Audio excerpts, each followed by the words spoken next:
going back to high school, the summer between your freshman and sophomore years of high school, you and your father just completely overhaul your shot. Why did he suggest doing it?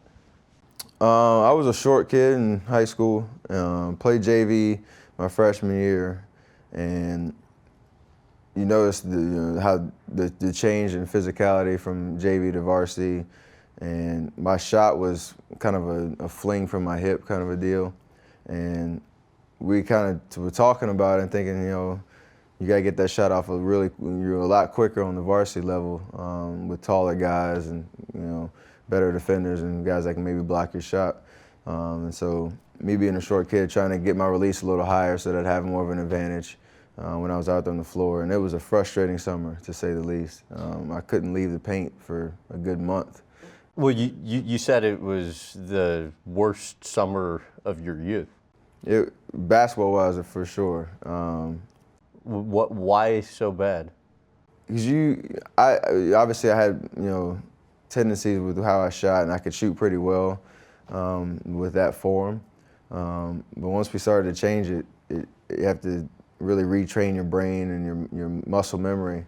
And for a month, I literally couldn't leave the paint because I couldn't get the strength to shoot it outside the paint with any kind of consistency. So, as a guy that was what I did. I was a shooter.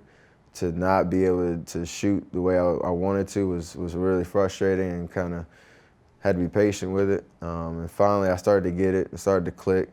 Would be shooting over my head with a high release, and thankfully, I figured it out just in time for our basketball season the next year. Oh, I was kind of laughing when I was reading one of the stories on you that talked about how you went to some basketball camp that summer and kids were looking at you like, what the heck's this kid doing here? He can't play worth the crap. What was involved with making the change?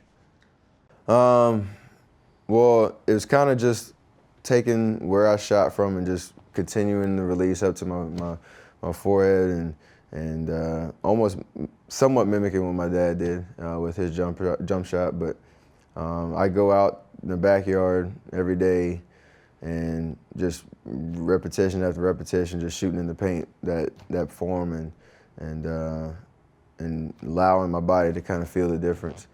It's funny you said that because my teammates, his name was Demir Pitts. I'll never forget this. He was coming over from a different school to play for our team, and he had heard about me and heard I played pretty well.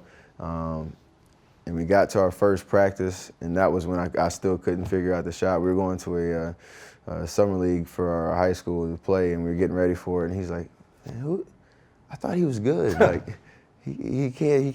I don't know what he's good at on the floor. He can't shoot. I could dribble a little bit, but that shot was what my reputation was, but I didn't have it." And he mentioned that in our first practice, and I'm like, kind of eats at your pride a little bit, but stuck with the process, and it worked out. For more clips from this interview, visit GrahamBensinger.com.